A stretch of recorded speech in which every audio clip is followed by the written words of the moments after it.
Bem, boa tarde a todos. Queria agradecer a presença de todos vocês aqui em mais uma sessão clínica. Alguns informes rápidos aqui antes de iniciarmos propriamente a sessão. Hoje está sendo aberto no Rio de Janeiro o Congresso Mundial de Terapia Intensiva, que tem como presidente o Dr. Flávio Nacco, que é médico dessa instituição.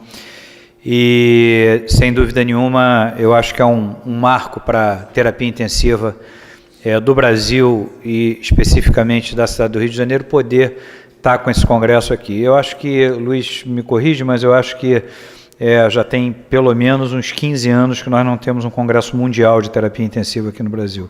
Eu acho que, eu me lembro, quando eu fazia terapia intensiva, houve um congresso mundial, já se vão aí pelo menos uns 15 ou 20 anos. Temos vários colegas aqui do hospital participando do congresso, sem dúvida nenhuma levando toda a experiência que o hospital tem no tratamento de pacientes complexos e ultracomplexos para demonstrar a nossa experiência. Na semana passada foi o congresso da Sociedade Brasileira de Cardiologia e mais uma vez o Procardíaco esteve presente com vários trabalhos, não só da equipe médica, mas também da fisioterapia. E eu acho que foi uma experiência muito gratificante para todo mundo que participou. Queria parabenizar os residentes que apresentaram os trabalhos. Eu acho que é uma experiência fantástica para quem se envolve desde o início com o desenho do estudo até o final, que seria, na realidade o final é a publicação. Na realidade a gente entende que o congresso ainda está lá na linha de chegada, mas a publicação é o mais importante. Então, fica aqui a mensagem que eu queria estimular a todos os que apresentaram os trabalhos, e o Centro de Estudos está à disposição para poder dar esse suporte, que a gente tente produzir trabalhos para publicação efetivamente.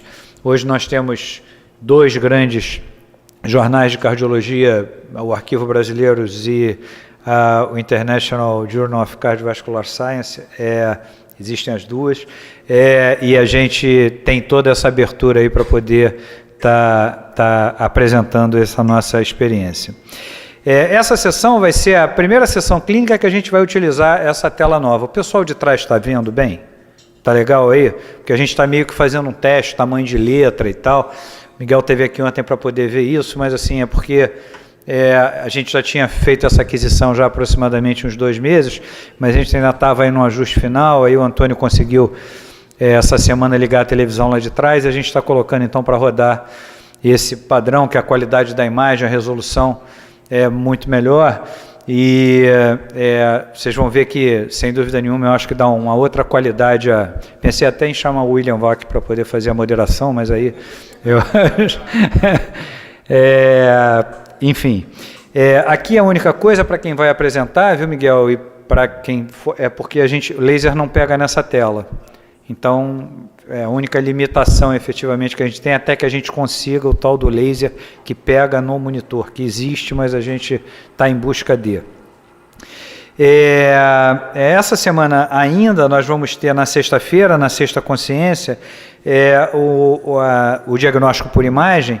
E essa semana vai ser sobre câncer de próstata em 2017. A gente está no mês do Novembro Azul, né? O Novembro Azul é o mês aí do câncer de próstata, e o Cláudio Tinoco está coordenando essa sessão, então, sobre câncer de próstata em 2017.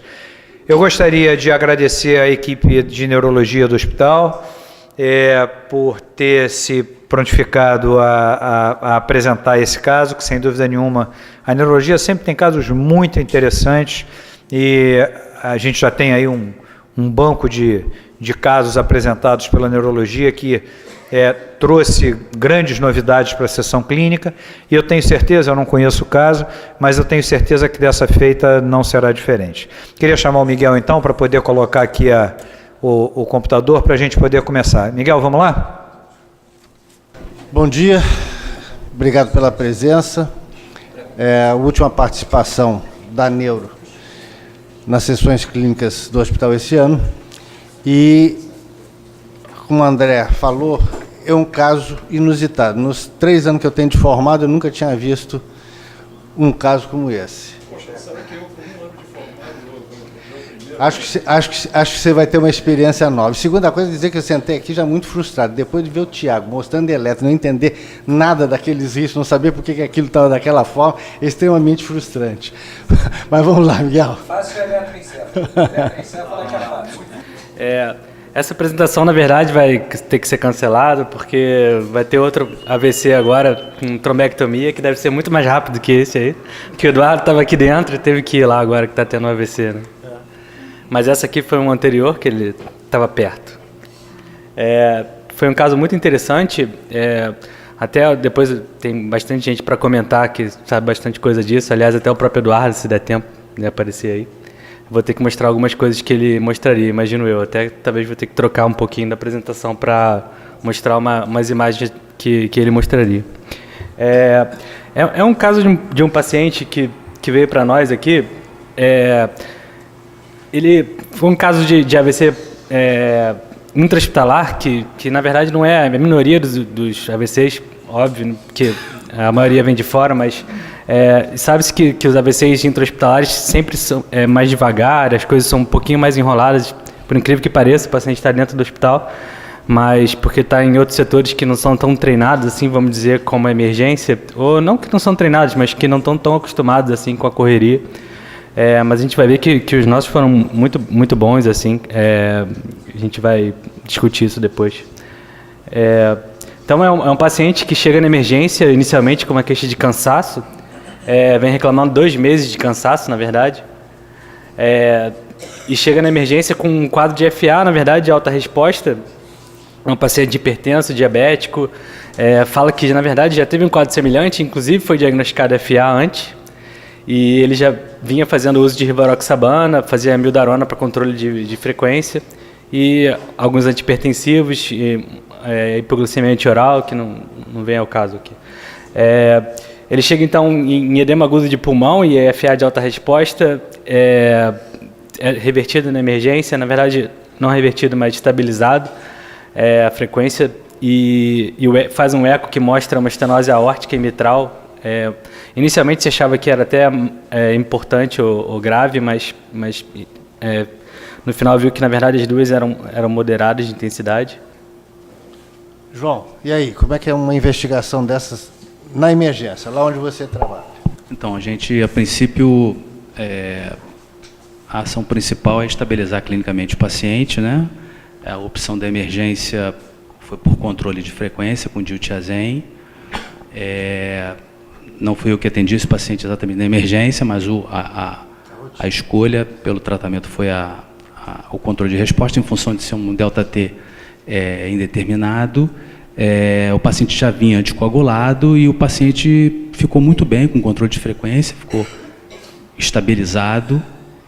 E uma vez estabilizado, a próxima etapa foi a investigação dessa anemia, que para a gente foi uma coisa inusitada em função de que ele não tinha conhecimento desse quadro anêmico, aí não tinha investigação nenhuma e vinha tomando anticoagulante sem evidência de sangramento nem nada.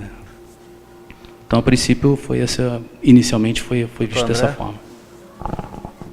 Na verdade, a gente tem o paciente, quer dizer, que chega com uma história de cansaço com FA prévia em edema agudo de pulmão. Eu sei que você já comentou que foi feito diltiazem na emergência, mas você entende que nesse momento esse paciente poderia ser candidato a uma cardioversão elétrica frente à insuficiência ventricular esquerda aguda em vigência de fibrilação atrial?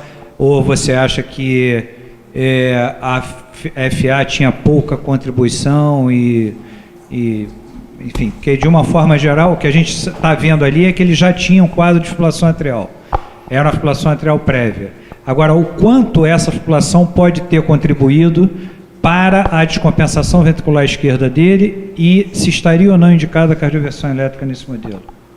Com certeza, André, com certeza isso a emergência sistematicamente faz isso, né? Pacientes com instabilidade hemodinâmica, a gente faz cardioversão elétrica lá. Eu não sei exatamente qual foi a ideia de quem atendeu o paciente em promover aí o controle de frequência e o tratamento clínico.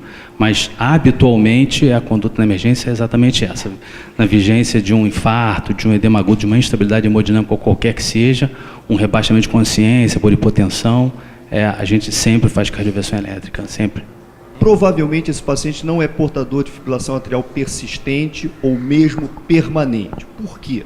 Porque a despeito de estar anticoagulado com rivaroxabana, pelo Chades-Vasque-Risk muito elevado, 77 anos, diabético, hipertenso, com FA, mas ele usa a mildarona, que é uma droga para controle de ritmo e não para controle de frequência.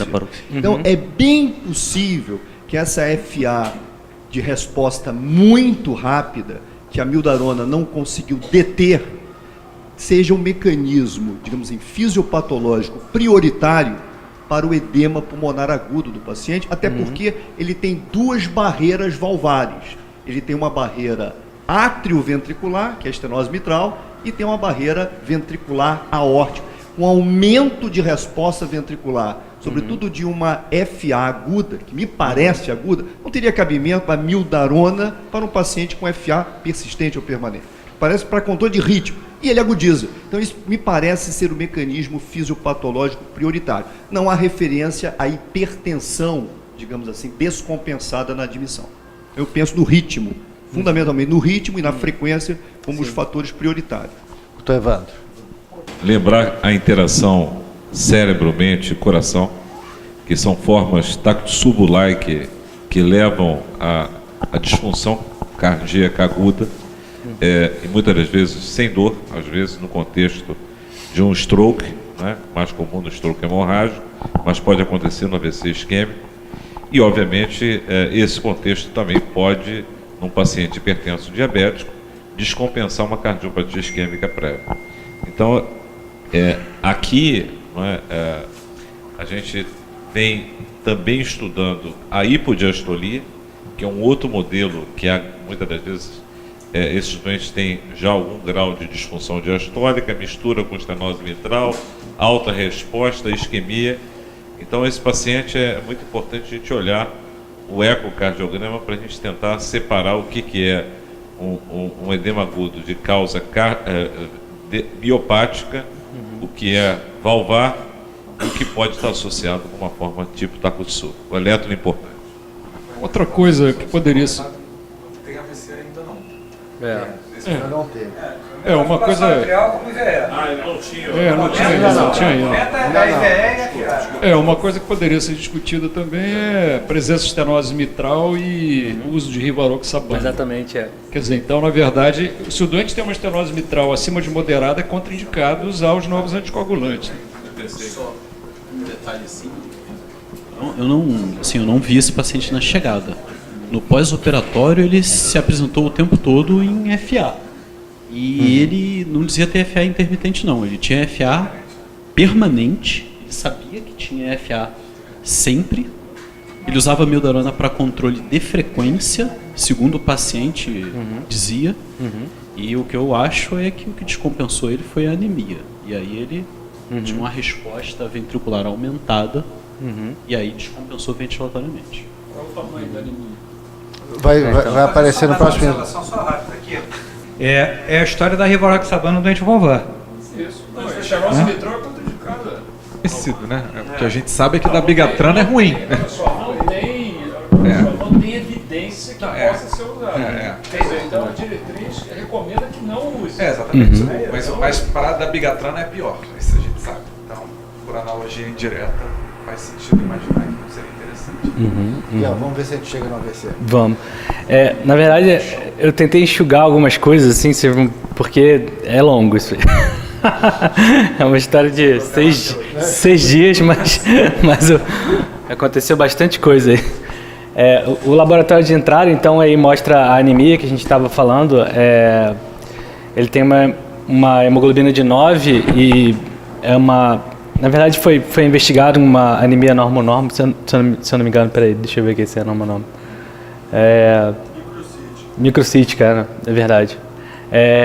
E aí foi investigado, na verdade, essa anemia e o paciente, então... isso aí que o João estava dizendo, na verdade, então o paciente foi feito controle da frequência desde a emergência já com diazen.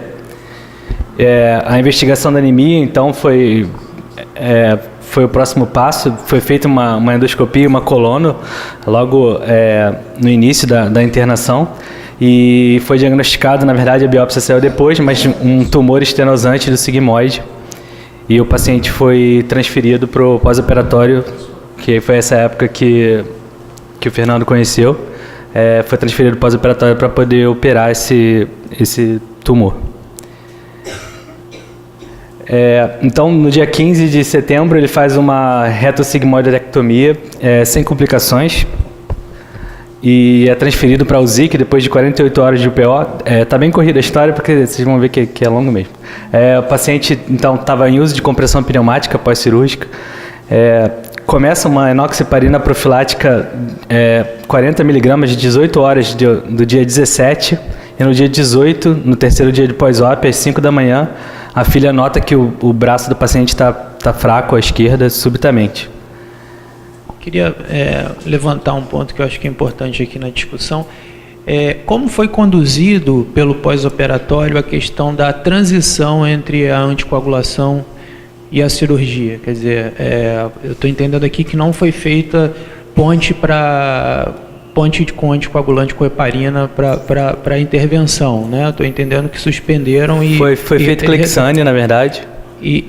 Não, mas eu acho que o ponto interessante para a gente discutir também a gente tem que fazer ponte para uma cirurgia como essa. Uhum. Quer dizer, esse doente é um doente que tem um risco de evento embólico alto, e essa cirurgia é uma cirurgia que tem um risco de evento hemorrágico alto também. Quer dizer, como conduzir isso, né? E revendo esse ponto até recentemente, a gente faz cada vez menos ponte com anticoagulação, principalmente com os anticoagulantes novos, né? Então, o que é recomendado hoje é que eles sejam interrompidos 3 dias antes, a rivaroxabana 3 dias antes, se o doente tiver função renal normal, e que você não faça a ponte com anticoagulante, né? Isso principalmente se o doente não tiver um risco embólico muito alto, que pode ser dado por um Chade-Vasque muito alto ou por algum evento embólico recente, né? Então, se tiver Chade-Vasque de 6 ou evento embólico recente, ou se o doente tiver uma prótese mitral, uma prótese aórtica, esses são doentes de maior risco embólico, talvez faça sentido fazer ponte. Agora, se não for o caso, não faz sentido fazer ponte, como eu acho que não foi feito mesmo, né? Ele realmente ficou sem anticoagulação por contraindicação cirúrgica só com compressão pneumática. E começamos o Clexane profilático com a liberação da cirurgia, esperando o momento de começar a anticoagulação. Eu imagino que não tenha sido feito, assim, pelo que eu me lembro, ele não fez a ponte, mas não. Ele tinha um sangramento ativo intestinal. Então, Fernando, de qualquer forma, ele não faria ponte, sangrando ativamente no intestino. A cirurgia foi programada. Esse paciente ficaria sem ponte. Ainda tinha um sangramento ativo. Então, esse paciente, ele fez o pré-operatório lá na USI 2. O João participou diretamente, né, João? E realmente a opção foi essa, não fazer a ponte. Pelo alto risco desse paciente ter um sangramento por uma doença neoplásica que já demonstrava uma anemia microcítica ferropriva, ou seja, perda sanguínea crônica. Então, a opção foi exatamente o que o Daniel falou. Interrompeu, né, próximo à cirurgia, o rivaroxabana, para poder passar para frente. Doutor Alfredo, pode depois do doutor Luiz Antônio aqui na frente. Ela foi operada em FA. Então, isso já é um grande problema, né? Agora, o diltiazem, hoje é a segunda sessão clínica que eu assisto que usam o diltiazem. Parece que o pessoal esqueceu que o diltiazem dá uma insuficiência cardíaca, uma diminuição de contractilidade enorme. É um perigo. Então, fica na dúvida se ela realmente possa ter bloqueado ou se fez uma nova fibrilação atrial, ou fez mais uma insuficiência cardíaca. Doutor Alfredo, depois doutor Luiz Antônio aqui na frente. Eu só queria interrogar, porque cheguei um pouco tarde, quanto tempo entre o evento de apresentação, que foi o edema agudo de pulmão, e a cirurgia? Acho que foram, se eu não me engano, foram 4 dias, mas só confirmar aqui. Ele chega no dia 30/8, fez endoscopia no 4/9 e operou só no dia 15. 15/9, 2 semanas. Doutor Luiz Antônio. Bom, eu concordo plenamente com toda a conduta pré-operatória, inclusive de manejo de drogas. O meu único ponto, digamos assim, de questionamento Obviamente que a análise retrospectiva é muito mais confortável e ela torna o comentário, digamos assim, com viés, é que 2 semanas para a operação, seguramente a terapia antitrombótica desse paciente, até por sangramento ativo, ou sangramento, digamos assim, cronicamente presente, ela teve que ser interrompida.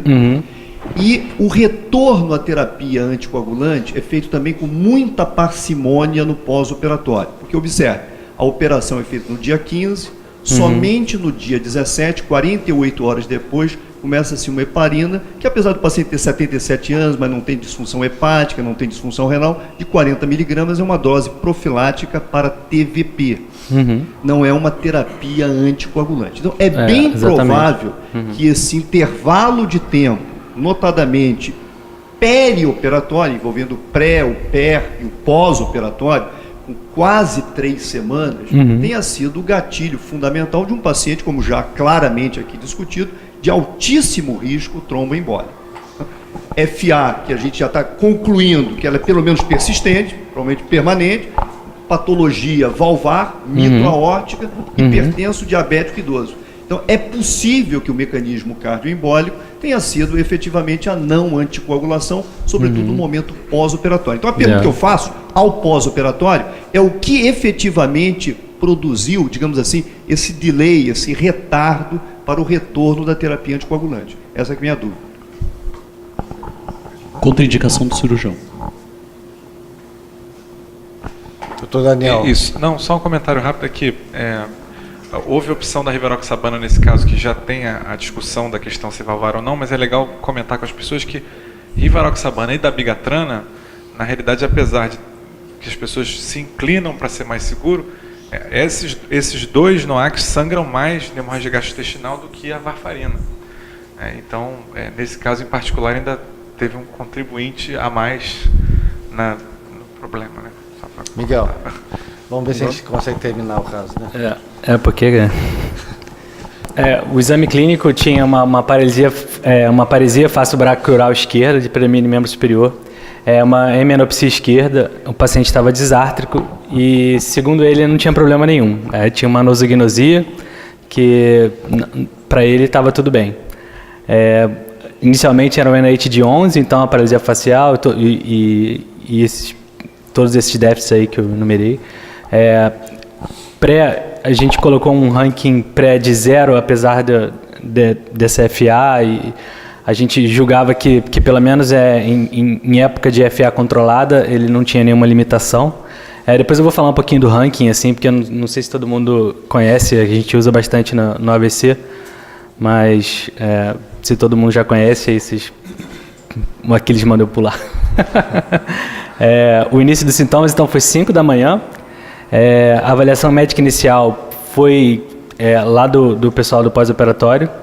Isso aconteceu na UZIC, na verdade. E aí, logo 2 minutos depois, o neurologista, foi o tempo do neurologista pular da cama e chegar lá, 2 minutos. Até na acreditação a gente falou, perguntaram quanto tempo geralmente a gente demorava assim que chamavam a gente para aparecer lá. Eu falei, 1 minuto, talvez 2, se você tiver, não sei, descabelado, mas é isso. Aí ela ficou olhando pra minha cara, tipo, sem acreditar. Aí, não, que o hospital, não sei, não é tão grande assim, é bem pertinho ali, a gente consegue chegar rápido e tal. Ela ficou chocada. Geralmente é esse tempo que demora mesmo, assim, a gente rastreia em todos os casos. Depois faz uma buscativa, assim, para ver tudo o que aconteceu, né? A TC, então, saiu com 25 minutos de início dos sintomas. Essa daqui é a TC sem contraste inicial. Claro. Salientar que está normal, né? Segue. Aqui eu coloquei só o Aspix rapidinho, só para... exatamente para saber o que a gente procura num caso como esse, que depois vocês vão entender melhor assim por que eu coloquei isso aí. A gente divide assim o território da cerebral média. Talvez seja melhor colocar o laser aqui. Sim, olha aí. A gente aqui tem um Azinho de cerebral anterior aqui, aqui um Pzinho de cerebral posterior, não sei se dá para ver. Aí aqui a gente divide em algumas regiões. Essa região aqui, mais ou menos, é M1, M2, M3. Isso não é para confundir com a artéria, que a gente sempre fala, oclusão em M1, M2. Isso aqui são os territórios da cerebral média, para a gente ver onde é que está a hipodenso.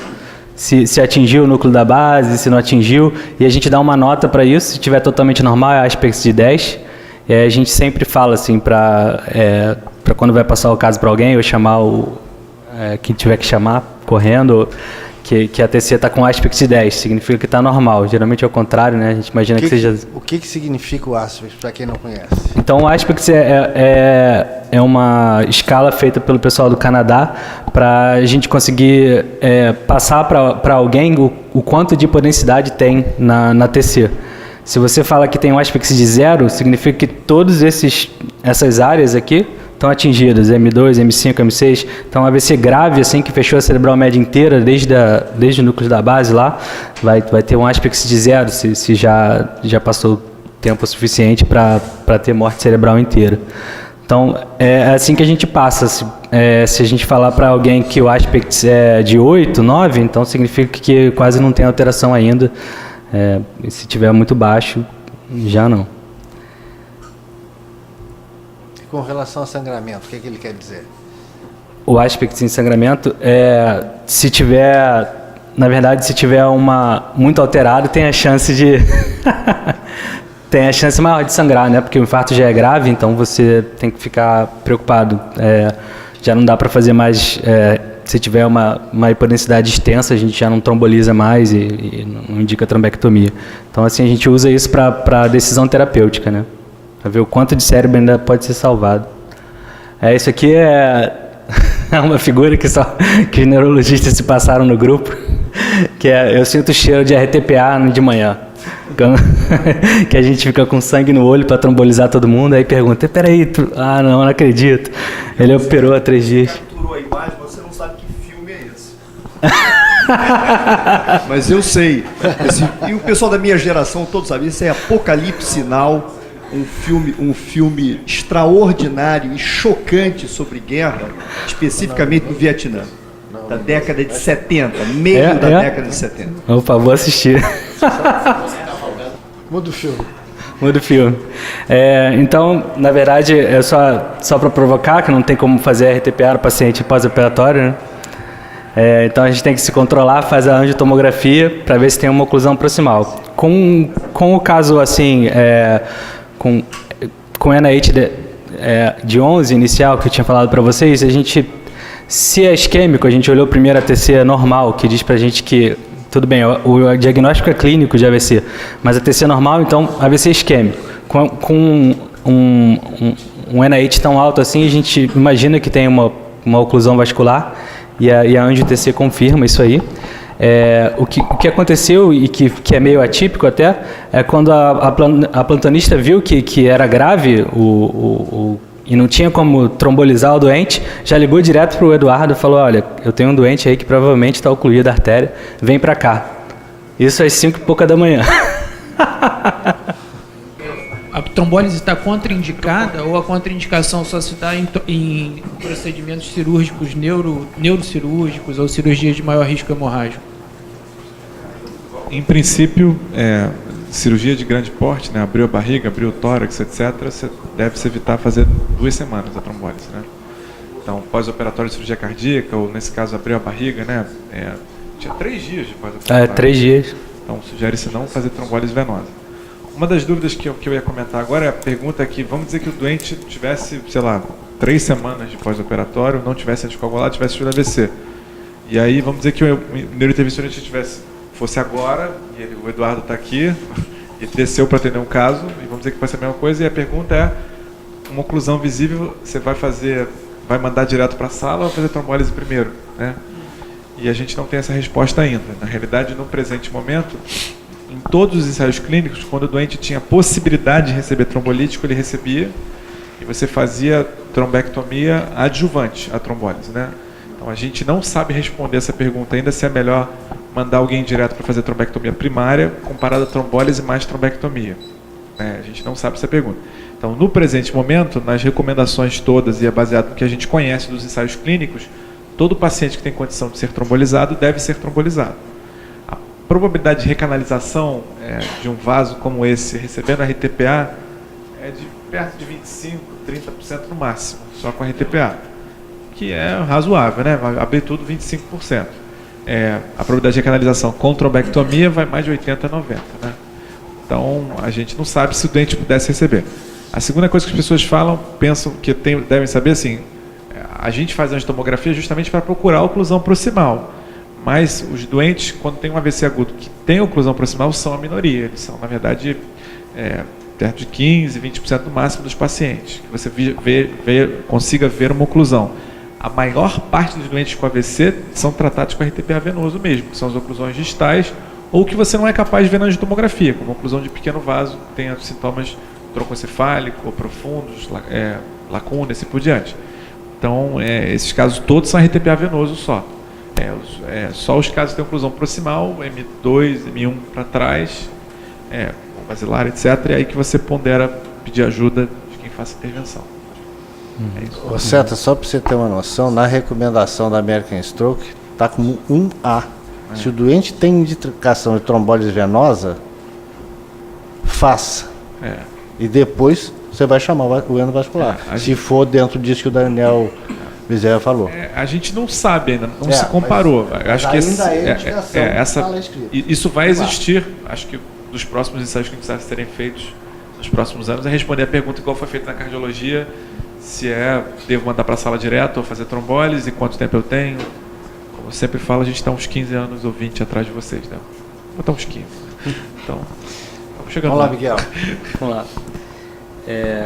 Então, como eu falei, o que a gente faz? Liga para o Weinberg, 5h10 da manhã, acorda ele, fala, vem para o hospital correndo. E aí, foi muito legal, porque o Weinberg chegou aqui em menos de meia hora.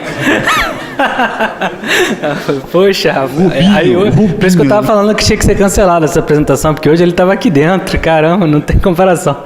A próxima vez vai ser teletransporte, vou botar um. E aí, ele chegou muito rápido no hospital.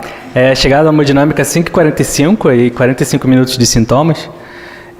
O paciente estava agitado pra caramba, para ele não tinha problema nenhum, na verdade. Então, assim, para convencer alguém que está achando que está normal, que essa confusão toda está acontecendo em volta dele.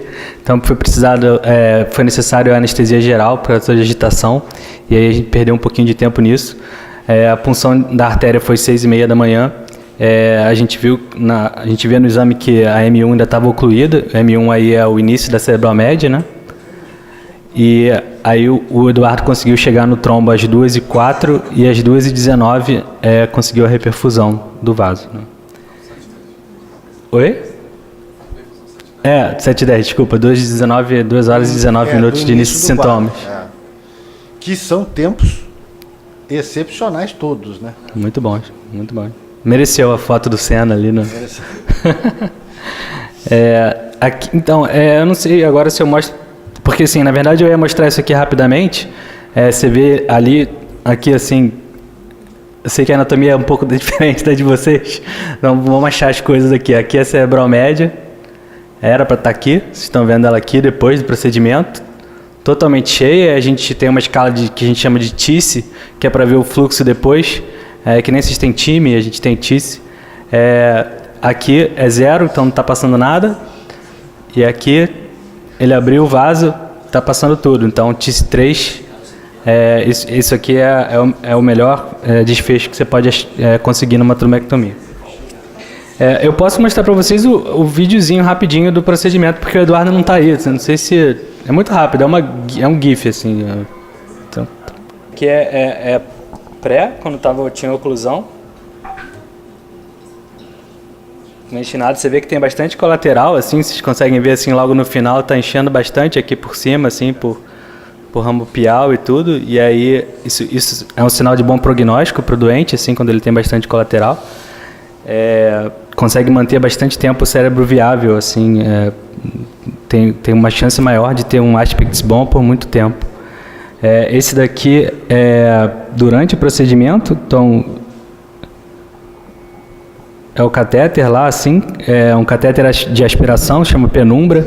Ele coloca na borda do trombo ali e aspira com uma maquininha lá, e puxa o trombo e consegue desobstruir e o resultado final é esse aqui, na verdade. Então, ele foi readmitido na UPO, então, às 8h30 da manhã, depois de tudo isso acontecido, e, na verdade, já apresentava um NAIT de 1 quando começou a acordar de volta da anestesia e com recuperação dos sintomas, só tinha uma paralisia facial.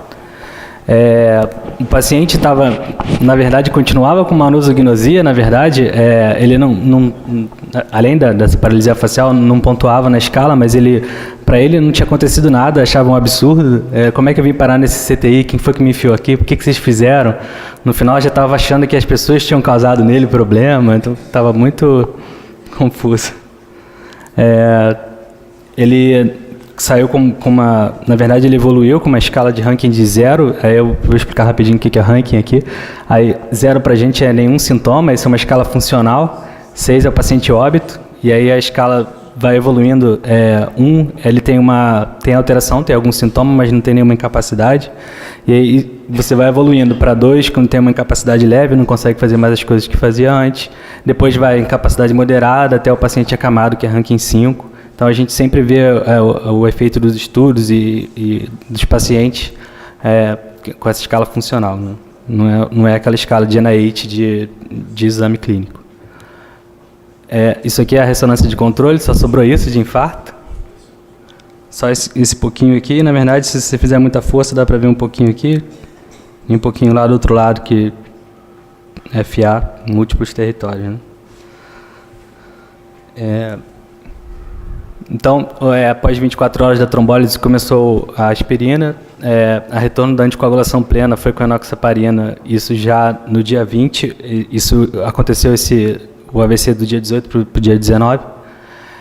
A varfarina foi iniciada com controle gradual e a alta já estava programada para o dia 25/9. Até que o paciente vira e fala: doutor, eu gostaria de ficar mais essa noite no hospital, eu estou meio inseguro, não estou querendo ir embora. Alguém já ouviu falar que raio cai 2 vezes no mesmo lugar? Aí o NR ainda estava quase no alvo, estava tirando ainda o dreno da cirurgia. Aí o doutor João virou e falou: não, fica aí, mais um dia. Não sei porquê, você está prevendo alguma coisa, o que houve? Aí... o paciente, então, estava com NIH 0, a paralisia facial foi embora, não afetava em nada a vida dele, aquele AVC, que já é muito legal. E aí vem o segundo AVC. O paciente apresenta afasia global, hemiplegia direita e paralisia facial, NIH de 25. O início do sintoma foi 22h45. Dessa vez ele sabia que estava sentindo alguma coisa, foi do outro lado, não foi do mesmo lado dessa vez. A avaliação médica inicial foi às 22h50, isso foi na USI 2. A neurologia chegou às 23, aí 10 minutos, estava engarrafada a escada, demorou 10 minutos para chamar a neurologia. E aí a TC e a angi-TC saíram com 17 minutos. Essa é a primeira TC, outra vez normal. Nada. Então, a gente chama Aspects de 10, que agora vocês já sabem. Então, ótimo. O que a gente faz? Liga para o Eduardo outra vez, porque agora o paciente estava anticoagulado. Deixa eu fazer uma pergunta em relação a isso. O paciente estava anticoagulado? Exatamente. Efetivamente anticoagulado? Estava com clexane pleno e varfarina. Então, assim, pegando até carona nesse teu comentário, Daniel, um paciente... qual é a indicação da gente fazer a dosagem diante da ISA? Não, eu fiz a pergunta, não vou eu responder, porra.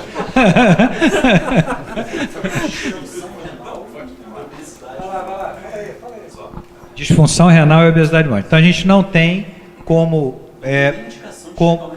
Isso, então tá bom. Só pra... Mas a gente lembra que ele começou o anti-da-ISA, se checa após a 4ª dose. O Praclexane, né, enoxaparina, né, existe regulação de anti-da-ISA para outros, mas você tem que ter um kit especial. Mas o anti-da-ISA para enoxaparina é feita 4 horas após a 4ª dose. E nem houve tempo hábil para isso, porque a gente optou por começar uma anticoagulação precoce e o Marevan precoce por conta do segundo evento tromboembólico. Não teria indicação de fazer, seria um cuidado a mais. Ainda assim não teria tempo, porque teria que ser depois da quarta dose, 4 horas depois da quarta dose, para checar. Não. E quando aconteceu o evento. E uma questão importante a ser comentada, quer dizer, na verdade, a próxima pergunta todo mundo fala assim, você faz ponte ou não faz ponte, né? Eu devo fazer sempre enoxaparina com varfarina após um AVC ou não? Na maior parte das vezes, a gente sabe que você não precisa, né? Você deve, o risco de AVC, assim, em média, para todos os AVCs, o risco de recorrência precoce em 2 semanas é o mesmo risco que você tem de ter transformação hemorrágica sintomática nas primeiras 2 semanas depois do AVC. Só que é claro que essa probabilidade é muito ligada ao tamanho da área de infarto, né? Quanto maior o tamanho do AVC, maior a chance da pessoa sangrar. Então a gente pondera de acordo com o que você imagina que seja o risco de recorrência e o risco de sangrar, que aqui era ínfimo, porque não ficou isquemia nenhuma. A gente estimou, ficamos todos assustados do cara ter rolha de novo, e isso nos motivou a fazer as duas coisas, enoxaparina e varfarina. Mas os estudos observacionais todos indicam que, na verdade, isso aumenta o risco de sangramento. Isso é uma coisa que pode ser, teoricamente, perigosa. Se tivesse alguma área de isquemia ainda persistente, mesmo na tomografia ou na ressonância, eu tenderia a ficar mais receoso. Mas no caso dele, que não tinha nada, né? Não tinha nada, Exatamente. Exatamente. Então, aqui, mais uma vez, chamo o Eduardo. A gente tentou ligar para ele estava em outro procedimento no Américas lá, às 11 da noite, estava no outro procedimento. Conseguimos falar com ele, com o atendente lá berrando pela sala, assim, ô Eduardo, tô te ligando aqui, outro. Aí ele chega aqui no hospital, a punção da artéria saiu 1h da manhã, então da chegada da barra até aqui, ainda tem que terminar o procedimento lá, né? Dessa vez foi Rubinho, não foi um pouquinho mais devagar do que do que a primeira. Mas funcionou fantasticamente bem, vocês vão ver. De perfusão, então, a 1h15 da manhã, 2 horas e 30 minutos. Aqui é artério, posso abrir para vocês de novo também. Vocês veem que está ocluído agora do outro lado, se não é o espelho da primeira imagem, é a mesma coisa, fechou. Proximal, fechou M1 ali na saída dos ramos das perfurantes, então pega núcleo da base, pega todo o território cerebral médio. Deixa eu passar rapidinho para vocês essa daqui é a primeira imagem, então você vê aí que tá ocluído, né, bem proximal, aqui na cerebral média do outro lado, ele chega aqui, já está um stop aqui. A gente vê que tem relativamente boa colateral, assim, a gente até na TC, mas eu ia mostrar com o Eduardo depois, mas se vocês quiserem eu mostro depois na TC, se der tempo. Dá para ver que tem boa colateral e a TC inicial era normal, então o procedimento foi feito outra vez com penumbra. Vou mostrar aqui rapidinho para vocês. Então esse aqui é ele passando o catéter lá para chegar, não sei se estão conseguindo ver aqui, passando aqui a oclusão. Esse é o guia. Passando o guia, mas subir é que tá passando isso. Passando o guia, tá aqui o penumbra aqui na ponta. E no final aqui o resultado. AVC2. Outra vez, excelente o procedimento TIS3, que é o que a gente gostaria sempre. Mais uma vez, excelente procedimento do Eduardo, outra vez fez. Pena que agora ele está fazendo outro, né? Então não pode nem falar para vocês, assim, tô roubando a parte dele. Então, eu examinei esse paciente depois do procedimento, era já 7h40 da manhã. Liguei para o Daniel Valério, você não vai acreditar, o paciente não tem nada. NIH de 0, não tinha sem sintoma nenhum.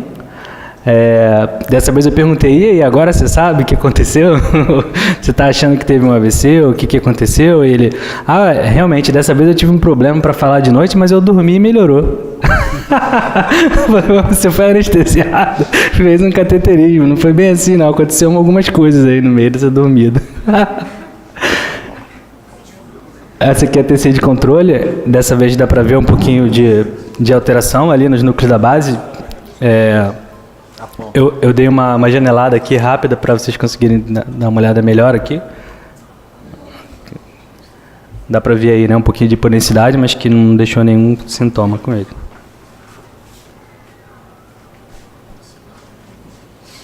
A gente deixa assim bem macete de neurologista, deixa bem pontilhado, assim, quase branco, bem feia a imagem, mas dá para ver bem precoce às vezes o infarto. Por isso que eu estava falando sempre que as perfurantes, então, são a região que vai ali para os núcleos da base e ela não tem muita colateral. Então, assim, a primeira parte a infartar é geralmente essa daí mesmo. Então, às vezes você tem a oclusão um pouquinho mais distal a elas e consegue poupar mesmo, mas nesse caso aí ela pegou a parte que não tinha colateral. Depois, na verdade, aliás, tem mais estudos aqui, eu até não coloquei todos, são 7 já, mostrando o benefício da trombectomia. Tiveram pelo menos 2 estudos no início, isso são os estudos mais antigos, que mostraram que ainda tinha um pouco de dúvida na eficácia da trombectomia, e esses estudos aí são todos estudos de 2015, e tem alguns mais recentes, mas todos mostrando o benefício que, na verdade, é de se esperar, né? Pela fisiopatologia, você tira o trombo, por que não vai funcionar, né? A trombólise, na verdade, não consegue abrir todo, principalmente quanto mais proximal, mais difícil de abrir. A carótida, por exemplo, é bastante difícil de abrir só com a trombólise. Aqui, assim, na verdade, o que é bem interessante é que aqueles estudos, eles mostram, por exemplo, o escape, que foi feito até 12 horas, apesar da minoria dos pacientes terem sido entre 6 horas e 12. Então, assim, os guidelines até estão estendendo agora, aceito unanimamente que até 6 horas tem o benefício, mas o FDA já aprovou até 8 horas e até o guideline canadense fala que você pode pensar até 12. A gente fez um aqui que foi um caso bem tardio, ficou com 24 horas de sintomas, mas eram de fossa posterior, era um caso diferente. São casos selecionados. O guideline canadense fala isso, você tem que selecionar bem, por isso que eu mostrei para vocês o aspects, porque você olha o aspects ali e fala, realmente tem coisa ali para salvar, ou se já está tudo infartado, já não vale a pena mais fazer nada. Não, só abrir um parênteses, assim, todo mundo fica surpreso, né, com 24 horas, mas tem 2 ensaios clínicos que já foram apresentados, mas não publicados, que já estão até 24 horas, né? Down foi apresentado em maio, né? Em maio, né? 17 de maio foi apresentado. Já tá no forno já soube isso. Legal. Então, assim, vai ter bastante ligação para o Eduardo. E o Down faz isso, ele trabalha com idade, tamanho da área de difusão ou de perfusão na CT e o NIH, ou seja, a gravidade do sintoma. E colateral. E presença de colaterais, desculpa. Que tem que ter. Eu queria apenas destacar um dado que me parece muito relevante nesse magnífico caso, fantasticamente bem conduzido e com resultado final que tudo leva a crer que tenha sido extremamente positivo, não somente em termos de melhora funcional, mas da perspectiva do paciente ter a sua vida plena, preservada e recuperada, que foi o dado de que esse paciente vinha, como já muito bem comentado, inadequadamente anticoagulado, com um novo anticoagulante oral, uma patologia de fibrilação atrial, supostamente correlacionada à valvopatia mitro-aórtica, notadamente mitral. Mas esse paciente não tinha apresentado acidente vascular encefálico até então. Esse é um ponto muito importante. Depois, por uma série de questões estratégicas de conduta absolutamente inquestionáveis, porque elas são prospectivas, a análise retrospectiva, como eu já disse anteriormente, é muito confortável e enviesada. Ele fica praticamente 3 semanas sem terapia anticoagulante e faz o seu acidente vascular encefálico, que o Chades-Vasquez 2 também apontava como de altíssima probabilidade. Mas, caprichosamente, quando ele atinge a adequação de anticoagulação, inclusive com a conjunção da enoxaparina com varfarin, esperando dose e nível alvo de INR, inclusive utilizando ácido acetil salicílico, também o paciente apresenta em nível contralateral ou mesmo acidente vascular encefálico. Eu chamo a atenção sobre isso porque esse paciente é portador de uma neoplasia. Isso faz com que o risco trombótico desse paciente aumente, como provavelmente foi o mecanismo do pós-operatório dito tardio ou mediado. Os fatores de necrose tumoral, manipulação do tumor, enfim. Apenas eu me sentiria confortável, se eu conduzisse esse caso, como o cardiologista do paciente, em ter em algum momento realizado um eco transesofágico no paciente. Foi feito. Foi feito? Foi. Esse é um dado muito importante, nada. porque pode associar mecanismos de tratamento que não sejam exclusivamente drogas anticoagulantes. Doutor Evandro, por favor, depois doutor André.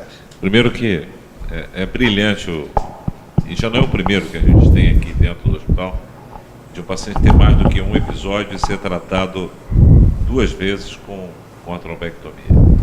E o que é inquietante, né? O que é inquietante é a gente estar vendo isso. Eu mesmo já tive paciente que teve uma complicação de sangramento, precisou ficar sem anticoagulante e faz um quadro cardioembólico gravíssimo. E esse aqui está tendo um desfecho muito positivo. O que a gente pode fazer, né, do ponto de vista preventivo? Né? Eu acho que essa é a pergunta. Nós conseguimos evoluir muito com a oclusão do apêndice lateral esquerdo. Essa paciente tem uma valvopatia. Nós estamos agora chegando a uma nova etapa, que são os filtros cerebrais. Esses filtros cerebrais que foram iniciados para tratar procedimentos na carótida. Já agora estamos evoluindo para filtro cerebral para pacientes que vão a implante percutante de válvula aórtica. E a gente está começando a ter a aprovação disso.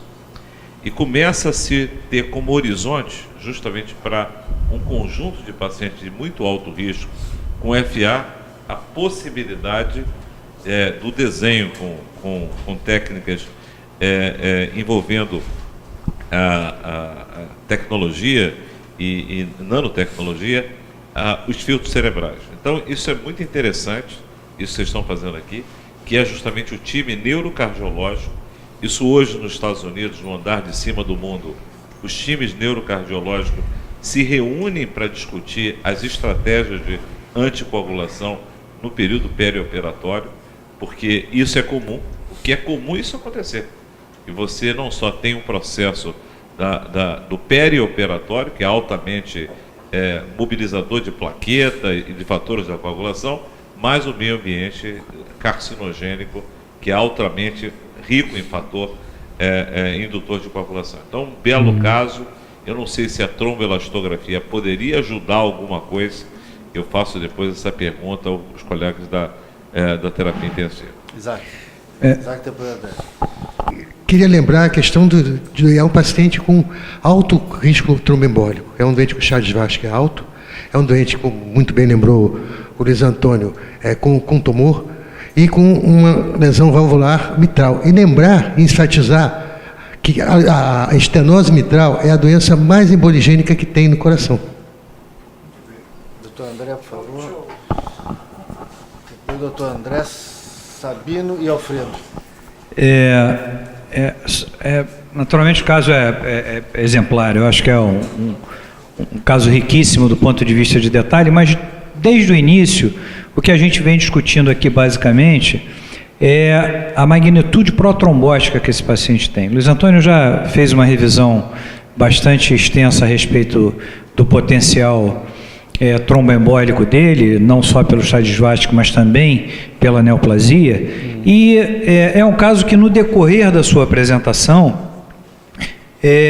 nós tivemos, no primeiro momento, uma ideia de que ele estava sendo tratado off-label, ou seja, era um paciente valvar sendo tratado com os anticoagulantes não dependentes de vitamina K. E isso eventualmente poderia ser uma das causas, porque isso não está testado, quem sabe isso ou aquilo. No decorrer, ele apresenta um outro insulto isquêmico, desta feita adequadamente anticoagulado. O que nos coloca numa determinada sinuca de bico do que a gente vai fazer agora, para poder evitar o terceiro AVC, já que no segundo ele estava adequadamente anticoagulado e antiagregado. O Evandro, então, traz algumas ponderações a respeito de novos devices, novas tecnologias, que me parece que, sem dúvida nenhuma, ainda hão de passar por uma estratégia de testes para que possam ser efetivamente implementados. A pergunta que fica aqui agora é, se num paciente como esse, que a gente sabe que tem esse potencial trombótico que parece ser maior do que da população geral, até que ponto valeria a pena a gente estar buscando mais 3 e menos 2 no INR dele? Sabino queria participar lá atrás. Não tem resposta para isso. Acho que o Miguel acabou não falando, eu não vi. A estratégia, o que foi feita no pós-op dele, né? O que aconteceu, o que a gente resolveu fazer com ele. Você quer falar agora ou quer deixar para depois, André? O que exatamente? O que foi feito? O que foi decidido? Eu perguntei aqui se o caso tinha acabado. Aqui a gente falou que sim, por isso. Não, a gente até... Ah, não, então... Tá bom, então desculpa. Então, quer falar? O quê? Não, o que foi decidido, então eu falo. Fala, não, assim, nesse sentido, nesse doente, como não tinha, a gente ficou com dúvida, André, do que fazer, né? Você tem toda a razão. A primeira coisa não dava para... a gente pensou, enoxaparina, não aferimos o fator anti-10A, mas também não tinha indicação, a gente até conversou lá no PO. Mas fica a dúvida se estaria ou não estaria apropriada a dose para ele, já que não medimos e não sabemos. Então, a opção tomada naquele... E o INR ainda não estava na faixa, a gente não tinha chegado no INR-alvo. Então, a opção foi usar a heparina não fracionada, ter certeza que o PTT está no alvo, começar a varfarina, e a varfarina, quer dizer, quando o INR chegou a 2,5, só quando chegou a 2,5 que ele foi embora. Se deveria ficar 3 ou 4, 3, etc., 3, 3,5, por aí vai, a gente não sabe responder, né? Isso é claro para a doença valvar... Assim, minha sensação é que 2,5 para 3 estaria de bom tamanho.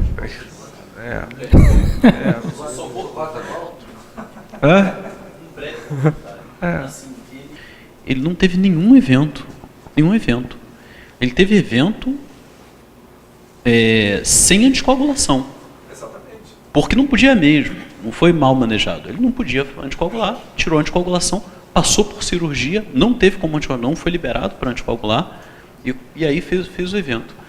Então, assim, o meu feeling disso, eu faria anticoagulação normal para ele, normal, INR-alvo comum, não mais alto.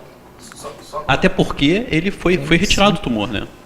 No pós-operatório, algumas pessoas levantaram uma outra hipótese além da sua. Além de jogar o INR para cima, a segunda hipótese foi por que não combinar 2 métodos de prevenção secundária, né? E associar a anticoagulação no futuro, quem sabe, com oclusão da apêndice atrial. E para isso cabe uma discussão, não sei se você quer falar, Miguel, já até falamos sobre isso. Na verdade, essa parte da trombectomia, né, que a gente pode voltar depois, mas isso daqui foi uma meta-análise dizendo a importância da origem da fibrilação atrial, se ela é valvar ou não valvar, e a localização do trombo.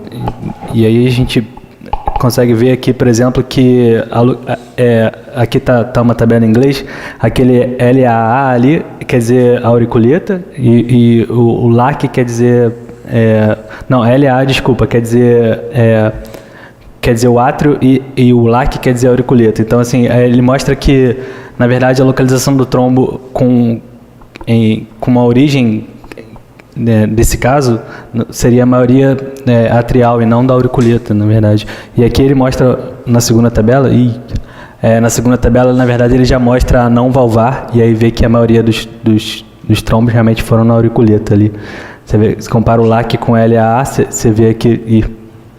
Você vê aqui que, na verdade, olha, a maioria dos pacientes tem bastante trombo na auriculeta, e aqui, na verdade, tudo, a maioria atrial não tem, então, teoricamente, não teria indicação, assim. Na verdade, os outros são de antes, só para mostrar o benefício da trombectomia, que Esse trabalho é uma meta-análise que mostrou todos os estudos, e aí aqui a gente, na verdade, vê o quanto a pessoa melhora em relação ao tratamento com RTPA sozinho e contra o tratamento com trombectomia, aí com ou sem RTPA, mas a maioria com RTPA. E aí você vê que o benefício lá chega até 420 minutos ali, que vai dar umas 7 horas e alguma coisa. Pelo menos... Esse daqui, na verdade, também é o quanto é importante correr dentro do hospital. A velocidade que o paciente demora intra-hospitalar também é muito correlacionado, e é mais correlacionado até do que o tempo até a emergência.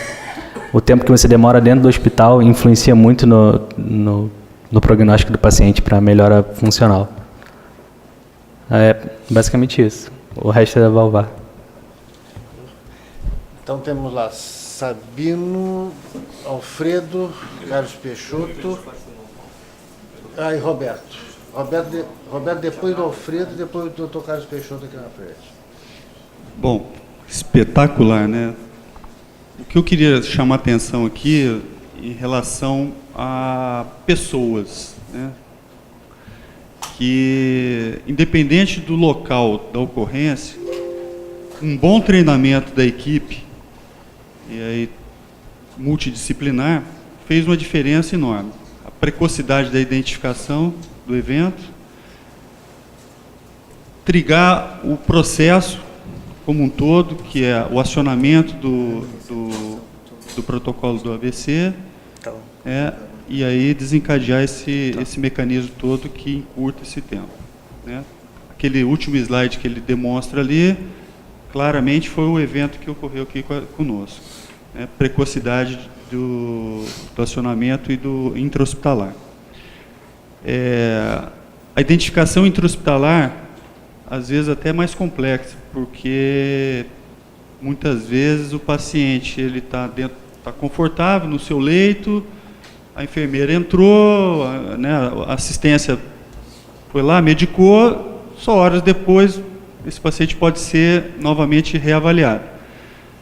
Então, às vezes passa um delta-T aí largo por conta desse processo. Ou o outro fator humano, que é se o grupo não está bem treinado e num alerta consciente, né, do protocolo do AVC, e dentro dor torácica, sepsis, qualquer que sejam os mecanismos, esse delta-T também pode se tornar largado.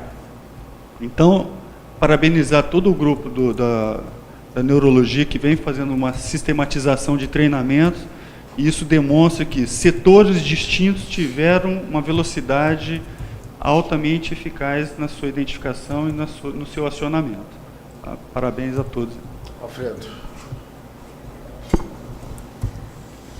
O caso complexo mostra que a instituição realmente está preparada, né, para esses grandes desafios. Mas o que eu quero levantar é como se fosse uma provocação. Eis que entra um edema agudo de pulmão, que no final das contas opera a barriga, teve 2 AVCs abortados com tecnologias bastante avançadas e provavelmente uma conta hospitalar imensa. Não é? Então, só para chamar a atenção que talvez em outras nós temos essa possibilidade de agir dessa forma, mas talvez em instituições que tivessem menos recursos, esse paciente, ao diagnosticar o câncer de intestino, não estando em abdômen agudo, talvez pudesse ser melhor preparado, já que desde o início ele se mostrou de elevadíssimo risco cirúrgico, já que a apresentação do quadro dele foi nada menos do que um edema agudo de pulmão.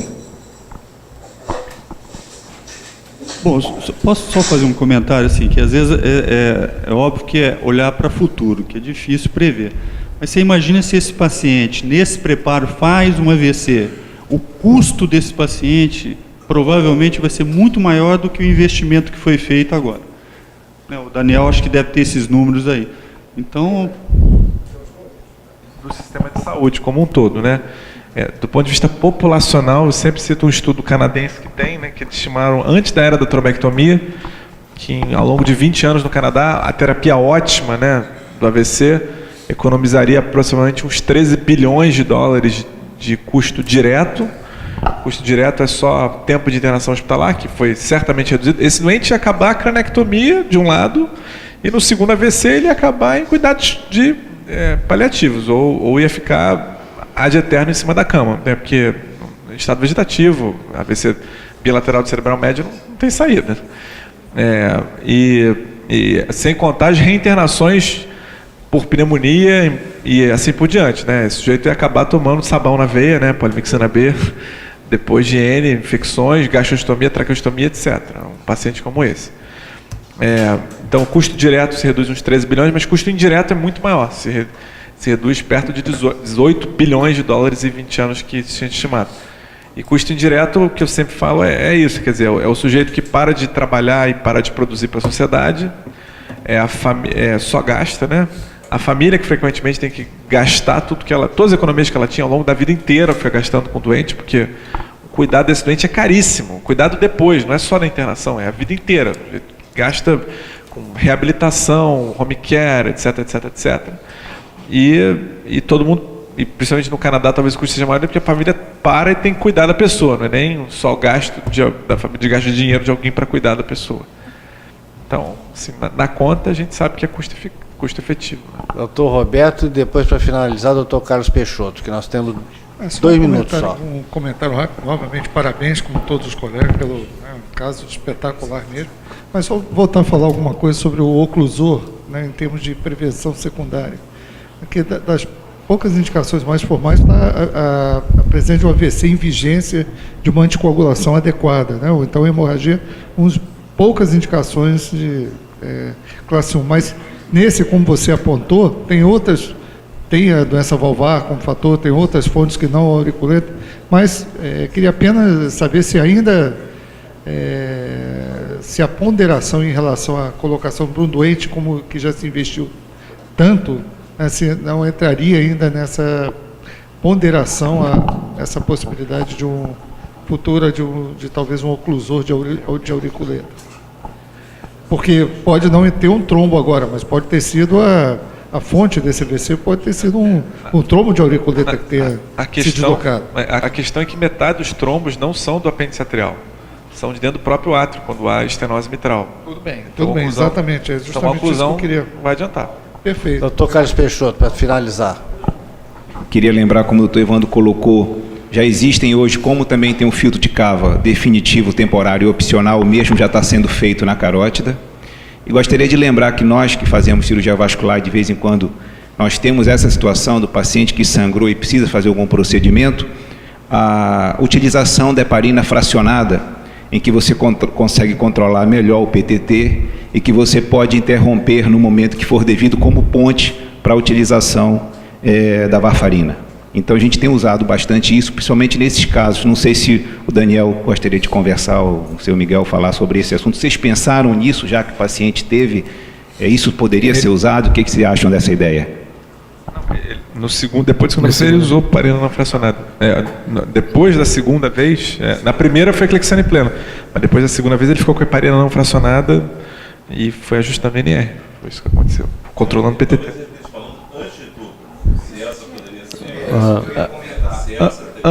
Antes de tudo, ele estava com sangramento ativo, né? Sangramento intestinal, ele, a princípio, ele é sangramento maior, né? É dado como sangramento maior, contraindicação absoluta à anticoagulação, pelo menos de literatura. Então, eu acho que foi esse o raciocínio na USI 2, né? E um paciente que demorou até, assim, ele foi preparado durante 10 dias para a cirurgia, estenose aórtica, paciente complexo, né? Estenose aórtica, estenose mitral, foi compensado do ponto de vista cardiovascular. Acho que o tempo hábil foi até rápido, assim, ele foi manipulado rapidamente. Exatamente. Muito obrigado. Tá com papel aí? Aquele papel que você viu? Muito obrigado aos nossos apresentadores, debatedores e a presença de todos os senhores. Doutor André, algum aviso? Não. Não, só isso. Semana que vem estamos aqui. Não, quarta-feira que vem é feriado. Não, sexta, depois da manhã, tem sexta consciência, câncer de próstata, diagnóstico, sessão de imagem. E na quarta que vem é que é feriado. É feriado. Então pronto, nos vemos daqui a 15.